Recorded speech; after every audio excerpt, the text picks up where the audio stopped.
ప్రధానమంత్రి నరేంద్ర మోడీ నాయకత్వంలో కేంద్రం చేపట్టిన మేక్ ఇన్ ఇండియా కార్యక్రమం పూర్తిగా విఫలమైందని కాంగ్రెస్ అగ్రనేత ఎంపీ రాహుల్ గాంధీ దుయ్యబట్టారు. దానివల్ల మనకు కేవలం అతుకులు మాత్రమే మిగులుతున్నాయని విమర్శించారు. ఈ కార్యక్రమం వల్ల మనకంటే ఎక్కువగా చైనానే లాభాలు ఆర్జిస్తోందని ఆరోపించారు. దేశంలో తయారీ రంగం తగ్గుతుండటంతో నిరుద్యోగం పెరిగిందన్నారు. ఢిల్లీలోని ప్రముఖ ఎలక్ట్రానిక్స్ మార్కెట్ నెహ్రూ ప్లేస్ లో పర్యటించిన రాహుల్ గాంధీ అక్కడ పనిచేసే ఇద్దరు టెక్నీషియన్లతో ముచ్చటించారు. అందుకు సంబంధించిన వీడియోను ఎక్స్ లో పంచుకున్నారు. ఈ సందర్భంగా కేంద్రంపై విమర్శలు గుప్పించారు.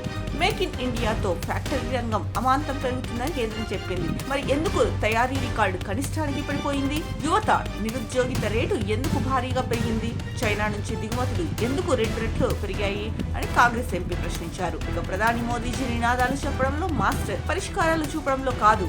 2014 నుంచి తయారీ రంగం మన ఆర్థిక వ్యవస్థలో 14% పడిపోయింది. నిజం నిక్కచ్చిగా ఉంటుంది. అదేంటంటే మనం వస్తువులను అసెంబ్లింగ్ చేస్తున్నాం, దిగుమతి చేసుకుంటున్నాం, కానీ వాటిని తయారు చేయట్లేదు. అందుకే వాటిని తయారు చేస్తున్న చైనా లాభపడుతోందని రాహుల్ విమర్శించారు. ఉత్పత్తి ఆధారిత ప్రోత్సాహకాలను కూడా నెమ్మదిగా వెనక్కి తీసుకుంటున్నారని రాహుల్ ఆరోపించారు. ఇప్పుడున్న పరిస్థితుల్లో తయారీ రంగంలో సంస్కరణలు అత్యవసరమని అభిప్రాయపడ్డారు. ఇతరులకు మనం మార్కెట్ గా ఉండకూడదు. ఇక్కడే ఉత్పత్తి చేస్తే ఇక్కడే కొనుగోలు చేస్తాం.